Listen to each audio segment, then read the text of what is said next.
الحمدللہ رب العالمین والصلاة والسلام علی سید المرسلین اما بعد فاعوذ باللہ من الشیطان الرجیم بسم اللہ الرحمن الرحیم الصلاۃ والسلام علیک یا رسول اللہ وعلی آلک واصحابک یا حبیب اللہ الصلاۃ والسلام علیک یا نبی اللہ وعلی آلک واصحابک یا نور اللہ۔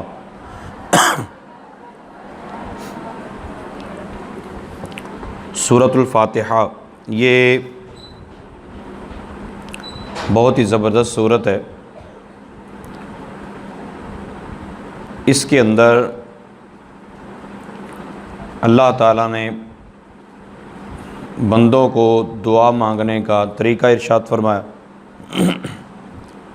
اس میں ایک آیہ کریمہ ہے ایاک نعبد و ایاک نستعین، ہم تجھی کو پوجیں اور تجھی سے مدد چاہیں۔ ایک بات ذہن میں رہے کہ قرآن پاک کی ایک ہی آیت کو لے کر کبھی بھی عقیدہ نہیں بنانا چاہیے، بلکہ پورے قرآن پاک کا مطالعہ ہو اور سلف صالحین نے تمام تفاسیر اور تمام علوم حاصل کیے، پھر ہمیں جو یکجا کر کے عقائد عطا فرمائے انہی کو ماننا اور انہی پر ایمان رکھنا ہمارے لیے ضروری ہے۔ بعض اوقات قرآن پاک کو پڑھ کر ہمیں یوں لگتا ہے کہ جو ہم سمجھ رہے ہیں وہ ٹھیک ہے اور جو بڑوں نے سمجھا وہ ٹھیک نہیں۔ اسی میں سے ایک یہ بات بھی ہے کہ ہمارے بعض احباب اس آیت کو پڑھتے ہیں اور وہ یہ کہتے ہیں کہ اللہ تعالیٰ کے علاوہ کسی سے مدد نہیں مانگنی چاہیے، حالانکہ ایاک نعبد و ایاک نستعین کے اندر حقیقی مدد مراد ہے کہ جو کسی کا محتاج نہ ہو، جو کسی کی پرواہ نہ کرتا ہو۔ حقیقی مددگار کون ہے؟ وہ اللہ تعالیٰ کی ذات ہے، تو ہم حقیقی مددگار اسے ہی سمجھتے ہیں، لیکن اس کی عطا سے اس کے بندوں کو بھی مددگار سمجھتے ہیں۔ اس کی مثال سمپل آپ یہ لے لیں کہ آپ روڈ پہ جا رہے ہوں، اللہ نہ کرے روڈ ایکسیڈنٹ میں کسی بیمار کی یا بہت زیادہ انجری کی شکایت کی صورت میں آپ ہیلپ لائن پہ کال کرتے ہیں، 1122 والوں کو کال کرتے ہیں، تو اس کا یہ مطلب تھوڑا ہی ہے کہ آپ اللہ تعالیٰ سے مدد نہیں مانگ رہے، آپ ہیلپ لائن پہ کال کر رہے ہیں تو آپ اللہ سے مدد مانگیں، اللہ سے کہیں ایاک نعبد و ایاک نستعین۔ تو یہ ہیلپ لائن پہ کال کرنا، 1122 والوں کو مدد کے لیے پکارنا، یہ اس آیت کے خلاف نہیں ہے، کیونکہ وہ بھی اللہ تعالیٰ کے پیدا کیے ہوئے اسباب ہیں، تو ان سے مدد مانگنا ایسے ہی ہے جیسے اللہ سے مدد مانگنا۔ ایسے ہی انبیاء کرام، اولیاء کرام سے جو مدد طلب کی جاتی ہے اس میں ہمارا عقیدہ یہی ہوتا ہے کہ اللہ تعالیٰ کی عطا سے وہ مدد کرتے ہیں۔ اگر کسی کے ذہن میں یہ بات آئے کہ ایسا ٹھیک نہیں ہے تو پھر سورہ محمد کے اندر اللہ تعالیٰ ارشاد فرماتا ہے، اس پہ غور کیجئے گا، ان تنصروا اللہ ینصرکم،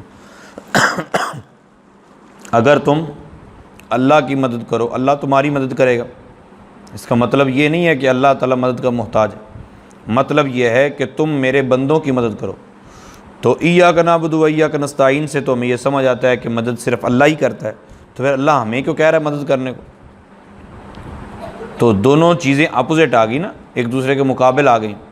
ایک اور سن لیجئے، سورہ صف کے اندر اللہ تعالیٰ ارشاد فرماتا ہے یا ایھا الذین آمنوا کونوا انصار اللہ، اے ایمان والو اللہ کے مددگار ہو جاؤ۔ کما قال عیسیٰ ابن مریم للحواریین من انصاری الی اللہ، جس طرح عیسیٰ ابن مریم نے اپنے حواریوں سے کہا کون ہے جو اللہ تعالیٰ کی طرف میری مدد کرے؟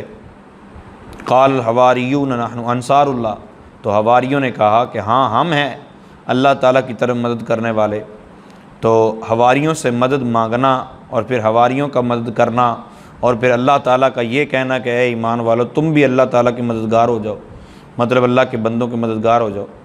اب ایک طرف اللہ فرما رہا ہے کہ مدد صرف مجھ سے ہی مانگنی چاہیے، اور دوسری طرف فرما رہا ہے کہ میرے مددگار ہو جاؤ۔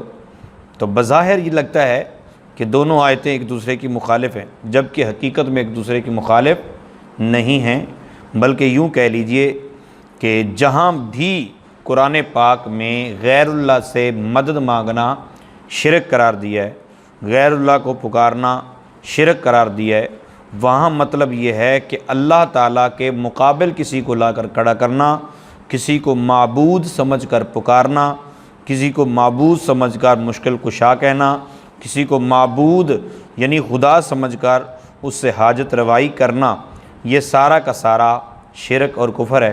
ہاں جہاں بھی یہ ذکر آئے کہ اللہ والوں سے مدد مانگنی ہے یا اللہ تعالیٰ کے پیارے مدد کرتے ہیں، جس طرح میں نے قرآن کی آیات پیش کی ہیں، تو مطلب یہ ہے کہ وہ اللہ تعالیٰ کی عطا سے کرتے ہیں۔ تو ہم میں سے بھی اگر کسی کا عقیدہ یہ ہے کہ نبی پاک صلی اللہ تعالیٰ علیہ وسلم اللہ تعالیٰ کی عطا سے مدد کرتے ہیں، تو یہ عقیدہ قرآن کے بالکل مطابق ہے۔ داتا علی حجویری، حضور سیدنا عبد القادر جیلانی رحمۃ اللہ تعالیٰ علیہ یا دیگر اولیاء کرام، مولا علی مشکل کشا رضی اللہ تعالیٰ عنہ، اگر ہم ان کو حاجت روا یا مشکل کشا سمجھتے ہیں تو عقیدہ یہ ہے کہ وہ اللہ تعالیٰ کی عطا سے کرتے ہیں، مستقل بذات ہم ان کو مددگار نہیں سمجھتے۔ تو ایاک نعبد و ایاک نستعین کے اندر جو بات ہے وہ مستقل ہے کہ مستقل طور پر مدد صرف اللہ تعالیٰ ہی کرتا ہے اور ہم اللہ تعالیٰ کی بارگاہ میں ہی ملتجی ہوتے ہیں۔ اور دوسری بات، ہمارے ہاں ایک کنسیپٹ یہ ہے کہ بس آپ نے کلمہ پڑھ لی ہے تو بس اللہ اللہ کیجیے، اللہ تعالیٰ کے ولیوں کے ساتھ تعلق رکھنے کی کوئی ضرورت نہیں ہے، اللہ تعالیٰ کے ولیوں سے محبت اور پیار قائم کرنے کی کوئی ضرورت نہیں ہے، اس طرح کی باتیں کہی جاتی ہیں۔ تو یاد رکھیے گا، اللہ تعالیٰ کے ولیوں کو چھوڑ دینا اور یہ ذہن بنا لینا کہ اللہ تعالیٰ کے ولیوں کی اب کوئی کسی قسم کی ضرورت نہیں ہے، یہ عقیدہ قرآن کے مطابق درست نہیں ہے۔ قرآن کہتا ہے کہ اللہ تعالیٰ کے ولیوں سے پیار کیا جائے، اللہ تعالیٰ کے ولیوں کو یاد رکھا جائے اور اللہ تعالیٰ کے ولیوں سے تعلق برقرار رکھا جائے۔ اللہ تعالیٰ کے ولیوں سے تعلق کو برقرار رکھنے کی دعائیں تو اللہ تعالیٰ کے پیارے کرتے رہے، بلکہ اللہ تعالیٰ نے خود جو ارشاد فرمایا وہ بھی ہمیں قابل توجہ ہے، ہمیں سمجھنے کی ضرورت ہے۔ اب دیکھیں نا، بندہ نماز پڑھ رہا ہے اور نماز پڑھتے ہوئے اللہ تعالیٰ سے ہم کلام ہے، اللہ تعالیٰ سے گفتگو کر رہا ہے، اور گفتگو کرتے ہوئے اللہ تعالیٰ کی بارگاہ میں یہ التجا کرتا ہے، مولا کریم ایاک نعبد و ایاک نستعین، کہ ہم تجھی کو پوجیں اور تجھی سے مدد چاہیں۔ اہدنا الصراط المستقیم، ہمیں سیدھے راستے پر چلا۔ تو پہلا راستہ یعنی الحمدللہ رب العالمین کہا، یہ بھی سیدھا راستہ ہے۔ اللہ کو الرحمن الرحیم کہا، یہ بھی سیدھا راستہ ہے۔ مالک یوم الدین کہا، یہ بھی سیدھا راستہ ہے۔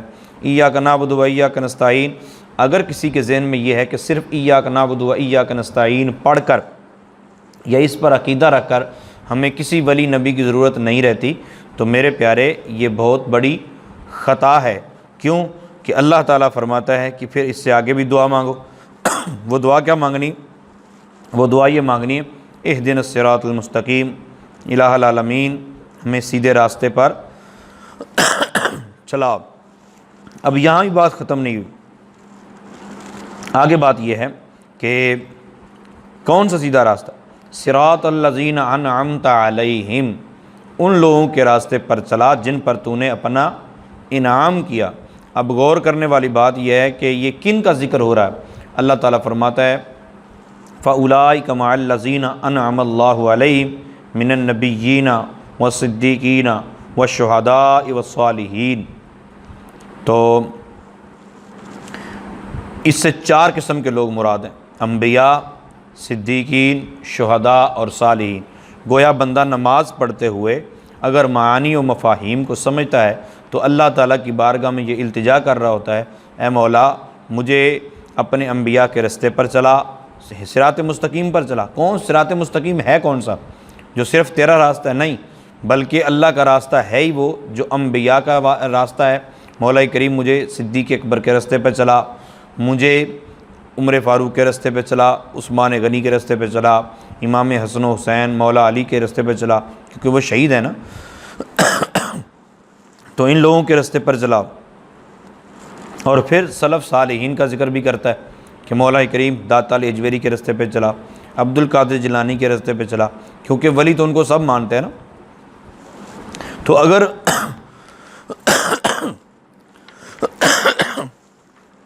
اللہ تعالیٰ کے ولیوں کی کوئی ضرورت ہی نہیں ہے، بس اللہ اللہ کہہ لینا ہی کافی ہے، تو غور کرنے کی بات یہ ہے کہ پھر ہمیں یہ دعا اللہ تعالیٰ نے کیوں تعلیم فرمائی۔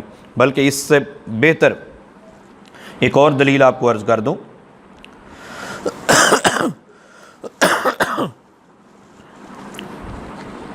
سورہ یوسف کے اندر اللہ تعالیٰ ارشاد فرماتا ہے حضرت یوسف علیہ السلام کی دعا کے متعلق۔ حضرت یوسف علیہ السلام اللہ کے نبی نے دعا کی، رب قد آتیتنی من الملک وعلمتنی من تعویل الاحادیث۔ یہ ساتھ لکھ لیجئے، سورہ یوسف کی آیت نمبر 101، رب قد آتیتنی من الملک وعلمتنی من تعویل الاحادیث، اے میرے رب تو نے مجھے بادشاہت دی اور تو نے مجھے خوابوں کی تعبیر کا علم سکھایا، فاطر السماوات والارض، زمین و آسمان کو بنانے والا تو ہی ہے، انت ولی فی الدنیا والآخرہ، دنیا اور آخرت میں تو ہی میرا سہارا، تو ہی میرا لجپال، تو ہی میرا مالک، تو ہی میرا مشکل کشا، تو ہی میرا حاجت روا۔ یہ ساری باتیں کر لی۔ توفنی مسلمہ، اور مجھے مسلمان اٹھا، یعنی میں جب دنیا سے جاؤں تو حالت اسلام میں جاؤں۔ اب شیطان نے ہمیں جو وسوسہ دیا وہ یہ ہے کہ اگر کوئی بندہ اللہ تعالیٰ کو ایک مانے، توحید کا اقرار کر لے اور مسلمان دنیا سے چلا جائے، اس کو کسی نبی ولی کی ضرورت نہیں رہتی۔ تو میرے پیارے، اگر ذہن میں یہ ہے کہ مجھے اور آپ کو ضرورت نہیں رہتی، تو یہ قرآن کا بتایا وہ عقیدہ نہیں ہے۔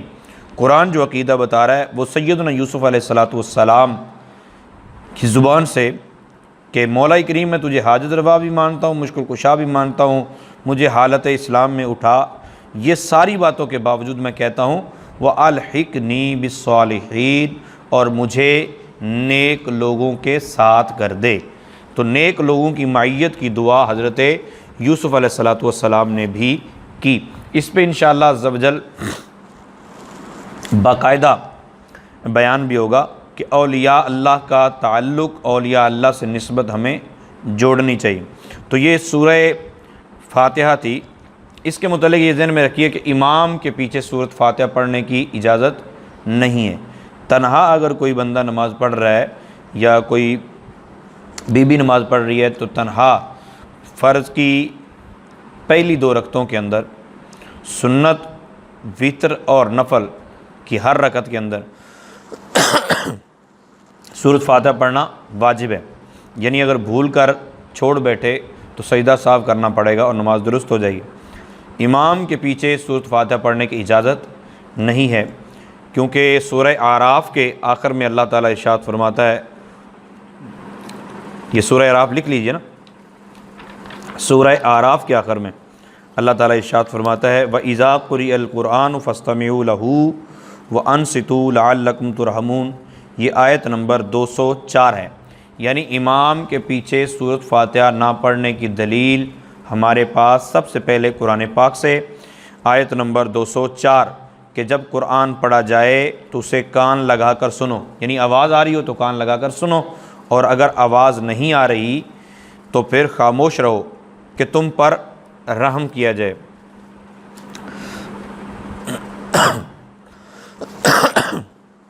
پھر اس طرح صحیح مسلم کی روایت میں ہے کہ وَإِذَا قُرِئَ الْقُرْآنُ وَإِذَا اِنَّمَا جُعِلَ الْإِمَامُ لِيُؤْتَمَّ بِهِ، امام اس لیے بنایا جاتا ہے تم اس کی اقتداء کرو۔ وَإِذَا قَرَأَ فَأَنصِتُوا، یہ آگے جا کے یہ بات آئے گی کہ جب امام قرات کرے تم خاموش ہو جاؤ۔ بعض لوگ یہ سوال کرتے ہیں کہ جب امام قرات نہ کرے، تو میں یہ کہا کرتا ہوں کہ بھائی ایسے امام کو ہٹا دینا چاہیے کہ جو امام قرات نہیں کرتا۔ نہیں جی، وہ ظہر اور عصر میں امام قرات نہیں کرتا۔ آپ کو کس نے کہا ہے کہ امام قرات نہیں کرتا؟ ظہر اور عصر میں بھی امام قرات کرتا ہے، بس فرق صرف یہ ہوتا ہے کہ آواز نہیں آتی۔ آج کل تو سپیکر کا دور ہے، وگرنہ بعض اوقات مغرب میں یا عشاء میں بھی ایسا ہو سکتا ہے کہ امام کو پہلی 3-4 صفوں تک آواز پہنچانے کی طاقت ہو اور پیچھے والوں کو آواز نہ آ رہی ہو، تو مطلب پھر یہ ہوگا کہ جن تک آواز جا رہی ہے وہ خاموش رہیں اور جن تک آواز نہیں جا رہی وہ پڑھتے رہیں۔ ایسا نہیں، امام کے پیچھے سورۃ فاتحہ، بلکہ آپ یوں ذہن میں رکھیں کہ قاعدہ یہ ذہن میں رکھنا ہے کہ امام کے پیچھے قرات کی اجازت نہیں ہے۔ امام کی قرات ہی مقتدی کے لیے قرات ہے۔ قرات سے مراد قرآن پاک پڑھنا۔ اب کوئی کہے جی اتحیات بھی تو ہم اس کے پیچھے پڑھتے ہیں، اللہ اکبر بھی تو کہتے ہیں، تو ہم نے یہ کہا کہ صرف قرآن امام کے پیچھے پڑھنے کی اجازت نہیں ہے۔ اس کے بعد آپ سورہ بقرہ کو دیکھیے۔ سورہ بقرہ کی آیت نمبر 8، 9، 10، 11، 12 اور 13۔ ہمارے ہاں یہ ذہن ہے کہ جو بھی کلمہ پڑھتا ہے وہ پکا مومن ہے، جو بھی کلمہ پڑھتا ہے وہ پکا مومن ہے۔ قرآن کیا کہتا ہے؟ قرآن کہتا ہے وَمِنَ النَّاسِ مَن يَقُولُ آمَنَّا بِاللَّهِ وَبِالْيَوْمِ الْآخِرِ۔ آپ نے لکھ لی آیت نمبر 8، 9، 10، 11، 12، 13، یہ سورہ بقرہ کی۔ اللہ تعالیٰ نے ان کا ذکر کیا جو منہ سے تو کلمہ پڑھتے تھے لیکن اندر سے بغض رکھتے تھے۔ رب تعالیٰ نے فرمایا کچھ لوگ ایسے ہیں جو کہتے ہیں کہ ہم اللہ کو بھی مانتے ہیں اور آخرت کے دن کو بھی مانتے ہیں، اللہ کو مشکل کشا کہتے ہیں، حاجت روا کہتے ہیں، قیامت والے دن حساب کتاب ہوگا، ساری باتوں کو تسلیم کرتے ہیں۔ وما ہم بمؤمنین، اللہ تعالیٰ نے فرمایا محبوب وہ مومن نہیں ہیں۔ اچھا کیسے پتہ چلے گا وہ مومن ہیں کہ نہیں؟ کیسے پتہ چلے گا کہ یہ لوگ کون ہیں؟ تو آخر میں جا کے اللہ تعالیٰ نے ارشاد فرمایا وَإِذَا قِيلَ لَهُمْ آمِنُوا كَمَا آمَنَ النَّاسِ، جب ان سے یہ کہا جائے کہ تم ایمان لاؤ اس طرح جس طرح محبوب کے صحابہ ایمان لائے، تو آگے سے یہ کیا کہتے ہیں؟ قَالُوا أَنُؤْمِنُ كَمَا آمَنَ السُّفَهَاءُ، کیا ہم اس طرح ایمان لائیں جس طرح بیوقوف لوگ ایمان لائے؟ تو رب تعالیٰ نے ارشاد میں خبردار الا انہم ہم السفہاء ولکن لا یعلمون، کسی نے میرے محبوب کے غلاموں کو یہ کہا کہ وہ بیوقوف، بلکہ ایسا کہنے والے خود بیوقوف ہیں۔ تو یاد رکھیے گا ہمیں اپنے ایمان کو اس طرح بنانا ہے، اپنے ایمان کو اس انداز پر لے کر چلنا ہے جس انداز سے صحابہ کرام نے اپنے ایمان کو متعارف کروایا۔ ایک تو یہ آیات ہو گئی، اور دوسرا اسی پارے کے آخر میں سورہ بقرہ کی آیت نمبر 137 لکھ لیجئے۔ سورہ بقرہ کی آیت نمبر 137 137 فَإِنْ آمَنُوا بِمِثْلِ مَا آمَنْتُمْ بِهِ فَقَدِ اهْتَدَوْا۔ اللہ تعالیٰ نے محبوب پاک علیہ السلام کے غلاموں کو مخاطب کیا اور فرمایا اگر وہ بھی یعنی یہود و نصارہ بھی اس طرح ایمان لے آتے جس طرح تم ایمان لائے ہو تو وہ ہدایت پا جاتے، اگر لے آئیں تو ہدایت پا جائیں گے۔ اب ٹھنڈے دماغ سے بیٹھ کے جب بھی کبھی بحث ہو کسی سے، پہلی بات تو یہ ہے کہ ان چکروں میں پڑھنے کی ضرورت نہیں ہے، اپنا عقیدہ مضبوط رکھیے۔ دوسری بات یہ ہے کہ اگر کوئی آپ کو چھیڑ چھاڑ کرتا ہے کہ دیکھو جی نبی پاک صلی اللہ تعالیٰ علیہ وسلم کو تو دیوار کے پیچھے کا پتہ نہیں ہے، اگر پتہ ہوتا تو پھر 70 قاری کیوں شہید ہو جاتے، اگر نبی کو علم غیب ہوتا تو فلاں کیوں ہو جاتا، اگر نبی کو پتہ ہوتا تو یہ کیوں ہو جاتا، اگر نبی کو پتہ ہوتا تو یہ کیوں ہو جاتا۔ تو جو بھی ایسی گفتگو کرنے لگے کہ نبی ہمارے جیسے بشر ہیں، ان کی شادیاں بھی ہوئی، ان کے خون بھی نکلے، تو یہ ہوا تو وہ ہوا تو فلاں ہوا، اس سے صرف اتنا پوچھیں کہ آپ یہ بتاؤ کیا یہ انداز صحابہ کا ہے؟ کسی صحابی نے رسول پاک صلی اللہ تعالی علیہ وسلم کا تعارف یوں کروایا ہو کسی کو، جا کر کسی عیسائی کے پاس اسلام کی دعوت دینے گئے ہوں، کسی یہودی کو اسلام کی دعوت دینے گئے ہوں اور ان کو جا کے یہ بولا ہو کہ جناب ہمارے نبی کا کلمہ پڑھ لو کیونکہ ہمارے نبی تو وہ ہیں جو دیوار کے پیچھے کو بھی نہیں جانتے، ہمارے نبی تو وہ ہیں جو 70 قاریوں کو بھیج کر شہید کروا دیتے ہیں، ان کو پتہ ہی نہیں چلتا، ہمارے نبی کو تو علم غیب ہی نہیں ہے، ہمارے نبی کو تو کچھ پتہ ہی نہیں ہے، ہمارے نبی کو کل کیا ہونے والا یہ نہیں پتہ، ہمارے نبی کو معاذ اللہ یہ بھی نہیں پتہ کہ ماں کے پیٹ میں کیا ہے۔ اگر یوں باتیں صحابہ سے ثابت ہیں کہ صحابہ نے یوں بیان کر کر کے اپنے نبی کا تعارف پیش کیا ہے تو ٹھیک ہے، پھر ہم بھی اس پر عمل کر لیتے ہیں۔ اور اگر ایسا نہیں ہے، اور یقیناً ایسا نہیں ہے، بلکہ صحابہ کرام تو نبی پاک صلی اللہ تعالیٰ علیہ وسلم سے ٹوٹ کر پیار کرتے۔ رسول پاک صلی اللہ علیہ وسلم کا ایک بڑا زبردست فرمان حضرت ابو ہریرہ رضی اللہ عنہ کے متعلق وہ روایت ہے، آپ نے سنی ہوگی، یہ بخاری شریف کی روایت، اس کا یاد رکھیے گا، لکھ لیجئے بخاری شریف، اس میں آپ کو حدیث نمبر بھی عرض کر دوں گا بعد میں، کہ بخاری شریف کی صحیح مسلم کے اندر بھی روایت موجود ہے کہ حضرت ابو ہریرہ رضی اللہ تعالیٰ عنہ کو رسول پاک صلی اللہ علیہ وسلم نے مال پر چوکیدار بنایا۔ یہ آیت الکرسی کے متعلق بڑی مشہور روایت ہے۔ تو چور آیا، چوری کر کے نکلنے لگا تو ابو ہریرہ رضی اللہ عنہ نے پکڑ لیا، وہ قسمیں دے کے اپنے بہانے لگا کر چلا گیا۔ سرکار دو عالم صلی اللہ علیہ وسلم نے حضرت ابو ہریرہ سے خود پوچھا، ابو ہریرہ بتاؤ پھر رات والے چور کا کیا بنا، رات والے قیدی کا کیا بنا؟ مطلب یہ ہے کہ ایک صرف چور نہیں بلکہ سرکار کو یہ بھی پتا تھا کہ ابو ہریرہ نے اس کو پکڑ لی تھا، اسیر، قیدی۔ تو ابو ہریرہ نے آگے سے یہ نہیں کہا یا رسول اللہ آپ کو کیسے پتا، آپ کو تو میں تو چوکیدار تو میں تھا، آپ کو تو پتہ ہی نہیں۔ نہیں، ایسا نہیں ہوا، بلکہ ابو ہریرہ رضی اللہ عنہ نے بتایا کہ یا رسول اللہ وہ اسی طرح اس نے مجھے عرض کیا تو میں نے چھوڑ دیا۔ سرکار نے فرمایا جھوٹ بول کر گیا، آج پھر آئے گا۔ مطلب جو پیچھے ہو چکا ہے سرکار وہ بھی جانتے ہیں، اور جو آگے ہونے والا ہے سرکار وہ بھی جانتے ہیں۔ تو جس آیت کے اندر قرآن پاک کی یہ ہے کہ کل کیا ہونے والا ہے کوئی نہیں جانتا، اس سے مراد میرا یا آپ کا ہے کہ میں اور آپ نہیں جانتے۔ اللہ تعالیٰ کے پیاروں کو اللہ تعالیٰ عطا فرما دیتا ہے، اللہ تعالیٰ اپنے نبیوں کو علم غیب بھی عطا فرما دیتا ہے۔ اس پہ باقاعدہ آیات میں پیش کروں گا۔ تو اپنا عقیدہ اس طرح کا بنائیے جس طرح کا صحابہ کا۔ تو صحابہ تو بات بات پہ نبی پاک صلی اللہ علیہ وسلم کی تعریف و توصیف کیا کرتے تھے۔ اللہ عمل کی توفیق عطا فرمائے۔ اچھا، اس کے بعد آپ آ جائیے سورہ بقرہ کی آیت نمبر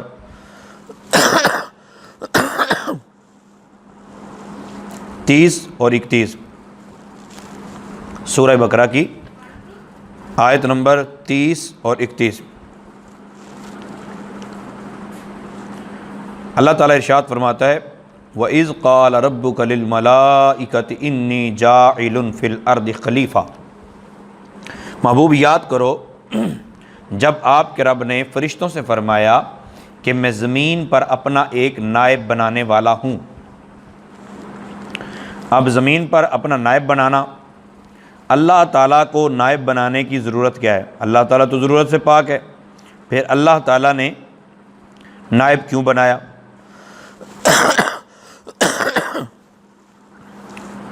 نائب کیوں ہوتا ہے؟ یاد رکھیے، نائب اس لیے ہوتا ہے کہ اصل کہیں چلا جائے تو نائب کام سنبھال لے، اصل کی سلطنت ختم ہو جائے، اصل چھٹی کر کے چلا جائے، اصل تھک جائے تو پھر جو ہے نائب اس کی جگہ کام کرے۔ اللہ تعالیٰ بے پرواہ ہے، نہ وہ تھکتا ہے، نہ وہ سوتا ہے، نہ وہ کہیں جاتا ہے، ساری کائنات اسی کی ہے، وہ ہر چیز کا مالک و مختار ہے۔ پھر نائب کیوں بنایا؟ تو نائب کی ضرورت اللہ تعالیٰ کو نہیں بلکہ نائب کی ضرورت ہمیں ہے۔ تو اللہ تعالیٰ نے ہمیں یہ طریقہ بتایا۔ شیطان یہ وسوسہ ذہن میں ڈالتا ہے جب اللہ تعالیٰ سب کچھ کر سکتا ہے، جب اللہ تعالیٰ سب کچھ دے سکتا ہے تو پھر کسی اور سے مانگنے کی ضرورت کیا ہے؟ ٹھیک ہے، اللہ تعالیٰ سے ہی مانگنا چاہیے۔ تو میرے پیارے بات بالکل ٹھیک ہے، اللہ تعالیٰ سے ہی مانگنا چاہیے، مگر یہ رب تعالیٰ نے ہی ہمیں بتایا ہے کہ میں سارا کچھ خود کر سکتا ہوں، مگر میں ایک تعلیم دے رہا ہوں تمہیں کہ میں نے اپنا ایک نائب بنایا۔ اپنا نائب کس کو بنایا؟ اپنا نائب حضرت آدم علیہ السلام کو بنایا، کبھی نائب بنایا ہے حضرت داؤد علیہ السلام کو، یا داؤد انا جعلناک خلیفۃ فی الارض، اور پھر نبی پاک صلی اللہ علیہ وسلم کو بھی اپنا نائب بنایا۔ مطلب انبیاء سارے کے سارے اللہ تعالیٰ کا نائب ہیں۔ اچھا، نائب جو ہوتا ہے اس کو طاقتیں وہی حاصل ہوتی ہیں جو اصل کو ہوتی ہیں، فرق صرف یہ ہے کہ جو اصل ہوتا ہے وہ کسی کا محتاج نہیں ہوتا اور نائب اصل کا محتاج ہوتا ہے۔ تو اللہ تعالیٰ نے انبیاء کرام کو اپنا نائب بنایا۔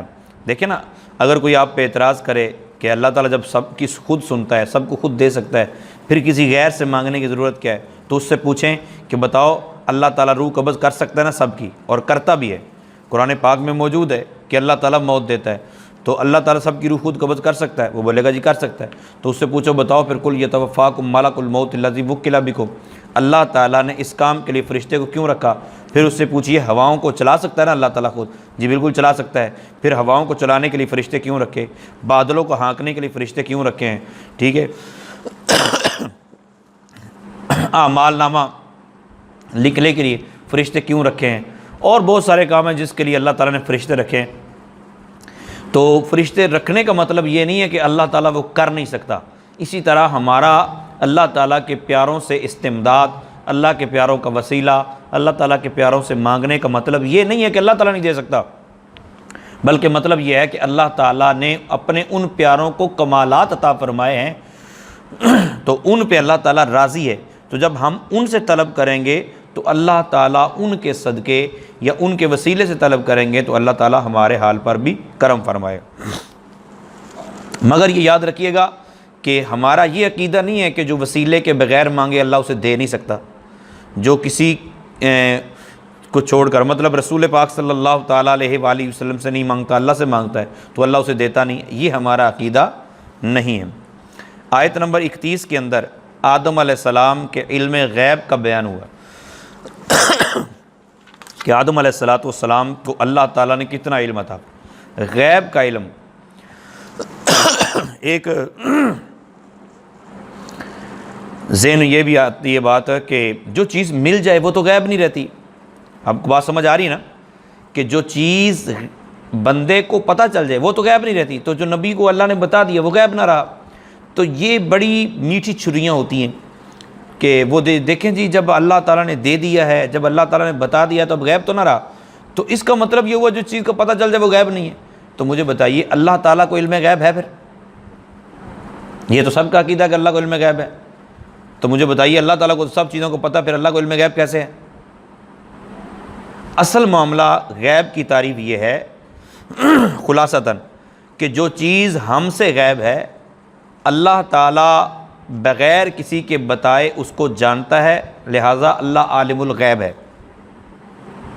اس بات کو دہرا لیجئے، ذہن میں بٹھا لیجئے کہ جو چیز ہم سے غیب ہے، ہم سے چھپی ہوئی ہے، ہم آنکھ سے دیکھ نہیں سکتے، ناک سے سونگھ نہیں سکتے، زبان سے چکھ نہیں سکتے، کان سے سن نہیں سکتے، ہاتھ سے پکڑ نہیں سکتے، کسی دنیاوی ذریعے سے اس کا پتہ نہیں کر سکتے، وہ چیز ہم سے غیب ہے۔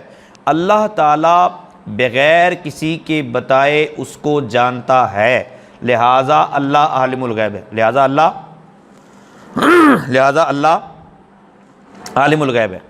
اور وہی چیزیں جو ہم نہیں جانتے، توجہ کیجئے، وہ چیزیں جو ہم نہیں جانتے، حواس خمسہ سے محسوس نہیں کر سکتے، کسی انسانی ذریعے سے پتہ نہیں کر سکتے، وہی چیزیں نبی پاک صلی اللہ تعالیٰ علیہ وسلم اللہ کی عطا سے جانتے ہیں، وہی چیزیں اللہ کے ولیوں کو اللہ تعالیٰ نے عطا فرمائی ہیں تو ولی جانتے ہیں، لہٰذا نبی پاک صلی اللہ تعالیٰ علیہ وسلم غیب جانتے ہیں، نبی پاک صلی اللہ علیہ وسلم کو علم غیب ہے، اور سرکار دو عالم صلی اللہ علیہ وسلم کے وسیلے سے اللہ تعالیٰ کے پیاروں کو بھی علم غیب حاصل ہے۔ اس پہ باقاعدہ پورا لیکچر ہوگا، اس پہ انشاءاللہ عز و جل ساری قرآنی آیات جو ہیں وہ پیش کر دی جائیں گی۔ آدم علیہ السلام، آج میرے سامنے یہ مائک لگا ہوا ہے، آپ کے سامنے بکس پڑی ہیں، آپ کے سامنے سٹینڈ پڑے ہوئے ہیں جن کے اوپر آپ نے بکس رکھی ہوئی ہیں۔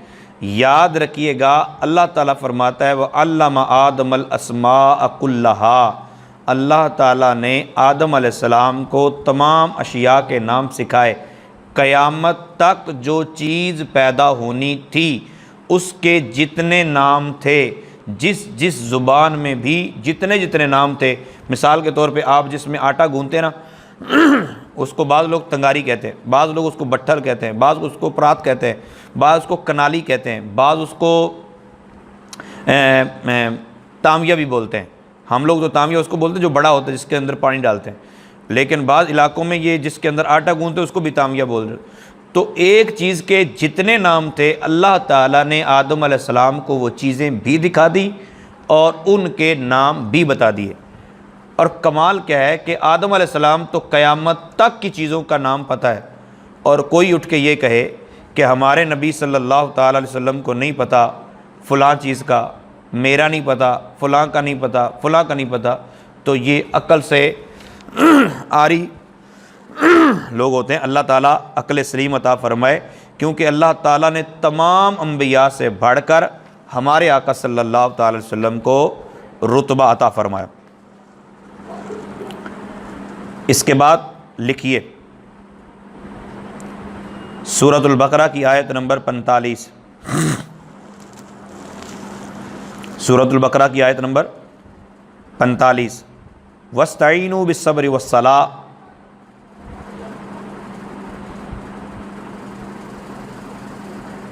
اور صبر اور نماز سے مدد چاہو، صبر اور نماز سے مدد چاہو۔ اب کوئی آپ کو کہتا ہے نہیں جی مدد صرف اللہ سے مانگنی چاہیے، اسے پیار سے بولیں کہ مجھے صرف یہ بتا دو کہ آیت نمبر 45 کے اندر اللہ فرماتا ہے صبر اور نماز سے مدد چاہو، بتاؤ کہ صبر خدا ہے، نماز خدا ہے؟ وہ بولے گا نہیں، صبر اور نماز کے وسیلے سے اللہ تعالیٰ سے مدد مانگو۔ تو اس کا پھر بھی ہمارا موقف ٹھیک ہو گیا کہ وسیلہ دینا بالکل جائز ہے۔ تو جب نماز اور صبر کا وسیلہ دیا جا سکتا ہے تو پھر آمنہ کے لال کا وسیلہ کیوں نہیں دیا جا سکتا؟ اس کے بعد آپ آ جائیے آیت نمبر 48، آیت نمبر 48 کے اندر، اور اسی طرح آگے جا کے بھی ایک آیہ کریمہ اسی سے ملتی جلتی آئے گی۔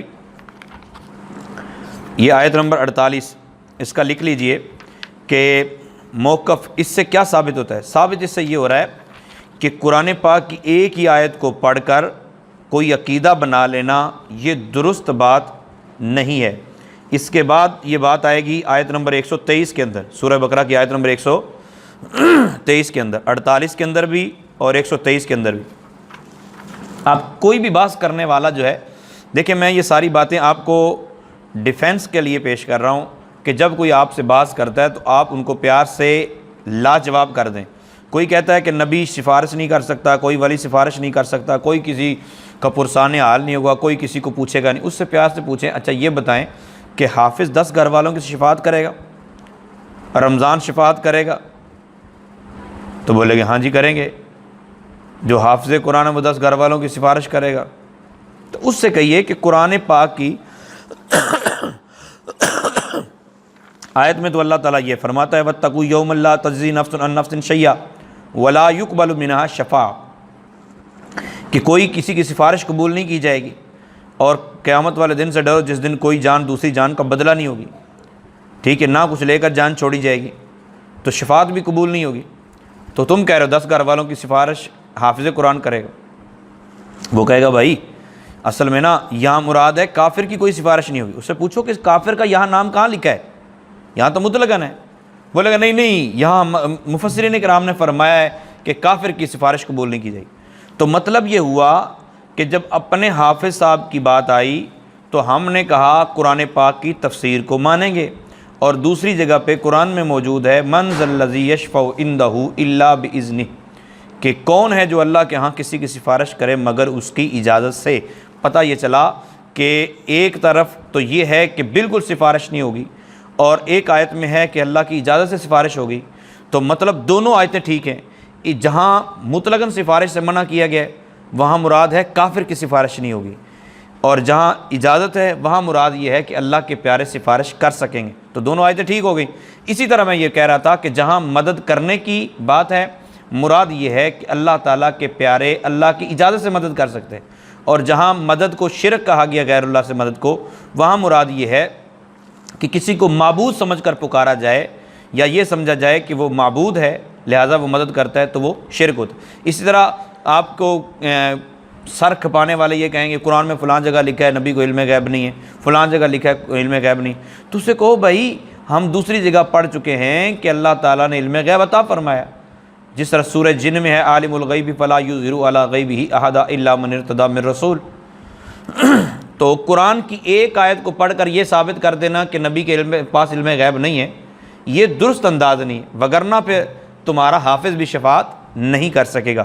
امید آپ میری بات کو سمجھ گئے ہوں گے کہ یہ جو 48 نمبر آیت ہے یہ میں نے بطور الزام آپ کو پیش کیا ہے کہ اگر کوئی بات کرتا ہے کہ نہیں فلاں آیت میں تو یہ بات لکھی ہے، اسی کو پھر اس آیت میں یہ بات لکھی، اس کا مطلب یہ ہوا کوئی سفارش نہیں کرے گا، تو فوراً وہ کہے گا نہیں نہیں نہیں سفارش، اس کا مطلب یہ ہے، تو اسے بولیں کہ اس کا مطلب بھی یہ ہے کہ اللہ تعالیٰ کی عطا کے بغیر نبی پاک صلی اللہ علیہ وسلم غیب نہیں جانتے اور اللہ تعالیٰ کی عطا سے جانتے ہیں، یہ ہم عقیدہ رکھتے ہیں۔ اس کے بعد آپ آگے آ جائیے، قرآن پاک کے اندر اللہ تعالیٰ نے یہ سورہ بقرہ کی آیت نمبر 87 88 89 بلکہ آپ 89 لکھیے 89، اس میں اللہ تعالیٰ نے بڑی پیاری بات ارشاد فرمائی۔ باتیں اللہ تعالیٰ کی ساری پیاری ہیں، لیکن یہ کمال ہے کہ ہمارے دلوں کے لیے راحت کا سامان پیدا ہو گیا، ہمارا عقیدہ۔ اللہ فرماتا ہے وَلَمَّا جَاءَهُمْ كِتَابٌ مِّنْ عِنْدِ اللَّهِ مُصَدِّقٌ لِّمَا مَعَهُمْ، یہ بات ہو رہی ہے نبی پاک صلی اللہ تعالیٰ علیہ وسلم سے پہلے جو یہود تھے نا، یہودی مدینے میں رہتے تھے یا آس پاس جو بھی رہتے تھے، ان کی بات اللہ تعالیٰ فرما رہا ہے کہ جب ان کے پاس، یہودیوں کے پاس محبوب آپ کتاب لے کر آ گئے یا آپ خود تشریف لے آئے، جو ان کے پاس ہے اس کی تصدیق کرتے ہیں، یعنی تورات کو رسول پاک صلی اللہ علیہ وسلم فرماتے ہیں کہ یہ حق کتاب ہے، تو ہوا کیا؟ اللہ تعالیٰ فرماتا ہے محبوب آپ کے آنے سے پہلے، آپ کے دنیا میں جلوہ گر ہونے سے پہلے نبی پاک صلی اللہ تعالیٰ علیہ وسلم کے وسیلے سے یہ لوگ دعائیں کرتے تھے، نبی پاک صلی اللہ علیہ وسلم کے وسیلے سے یہ لوگ دعائیں کرتے تھے۔ اللہ تعالیٰ فرماتا ہے وَكَانُوا مِن قَبْلُ يَسْتَفْتِحُونَ عَلَى الَّذِينَ كَفَرُوا، حالانکہ اس سے پہلے یہ مدد چاہتے تھے، وسیلہ پیش کر، یستفتحون مدد چاہتے تھے، علی الذین کفروا کافروں پر، مطلب محبوب آپ کے وسیلے سے کافروں کے ساتھ، یعنی یہودیوں کی جب بھی کسی غیر مسلم سے جنگ ہوتی سرکار کے آنے سے پہلے، ظاہر ہے وہ مومن تھے، تو یہ نبی کا وسیلہ دیتے کہ مولا کریم تجھے آخری نبی کا وسیلہ ہمیں فتح دے دے، تو اللہ تعالیٰ فتح عطا فرما دیتا۔ فلما جاءہم ما عرفوا کفروا بہ فلعنۃ اللہ علی الکافرین، اللہ تعالیٰ فرمایا جب وہ محبوب آ گیا اور انہوں نے اس کو پہچان بھی لیا تو اس سے انکار کر دیا۔ اچھا، میں یہ بتانے لگا تھا کہ قرآن کی سورہ بقرہ کی آیت نمبر 28، سورہ بقرہ کی آیت نمبر 28 وہ یہ کہتی ہے کہ ماں کے پیٹ میں 120 دن سے پہلے جو بچہ ہوتا ہے وہ مردہ ہوتا ہے، اور باپ کی پشت میں بھی جو بچہ ہوتا ہے وہ مردہ ہوتا ہے۔ کیف تکفرون باللہ وکنتم امواتا فاحیاکم، تم خدا کے منکر کیسے ہو سکتے ہو حالانکہ تم مردہ تھے، اسے تمہیں زندہ کیا۔ ثم یمیتکم، پھر وہ تمہیں مارے گا، یعنی جو ہمارے ہاں موت آتی ہے اس موت کا ذکر۔ ثم یحییکم، پھر وہ تمہیں زندہ کرے گا، قبر میں زندہ کر دے گا۔ ثم الیہ ترجعون، اور پھر قیامت کے دن تم اٹھائے جاؤ۔ میرا موقف ابھی اس سے یہ ثابت کرنا ہے کہ رسول پاک صلی اللہ تعالیٰ علیہ وسلم کے بارے میں اگر کسی کا یہ عقیدہ ہے کہ نبی صلی اللہ تعالیٰ علیہ وسلم کا وصال ہو گیا تو اب ان کا وسیلہ نہیں دے سکتے، کیونکہ جو حالت موت میں ہو، جو وصال کر جائے، جس کی وفات ہو جائے، اس کا وسیلہ دینا جائز نہیں ہے۔ تو میں یہ پوچھنا چاہتا ہوں کہ رسول پاک صلی اللہ تعالیٰ علیہ وسلم 120 دن سے پہلے اپنی امی جان کے شکم اطہر میں حالت موت میں ہی تھے، ٹھیک ہے نا، اور حضرت آدم علیہ السلام سے لے کر حضرت عبداللہ رضی اللہ تعالیٰ عنہ تک بھی نبی پاک صلی اللہ تعالیٰ علیہ وسلم حالت موت میں تھے۔ وہ علیحدہ بات ہے کہ اس موت کی حالت کو آپ کیا سمجھے ہیں اور ہم کیا سمجھے ہیں۔ نبی پاک صلی اللہ تعالیٰ علیہ وسلم تو اس حالت میں ہوتے ہوئے بھی قرآن کہتا ہے الم تر کیف فعل ربک باصحاب الفیل، کہ محبوب آپ نے نہیں دیکھا آپ کے رب نے ہاتھی والوں کے ساتھ کیا کیا۔ وہ مطلب یہ ہے کہ محبوب تو ماں کے پیٹ میں ہوتے ہوئے بھی دیکھ رہے تھے، ٹھیک ہے، باپ کی پشت میں ہوتے ہوئے بھی دیکھ رہے تھے، تو نبی پاک صلی اللہ علیہ وسلم حالت موت میں تھے، اس کے باوجود یہود و نصارہ، یہودی جو ہیں وہ وسیلہ دیتے رسول پاک صلی اللہ علیہ وسلم کا۔ جب اس وقت وسیلہ جائز ہے تو آج رسول پاک صلی اللہ علیہ وسلم قبر انور میں ہیں، تو آج بھی وسیلہ بالکل جائز اور درست ہے۔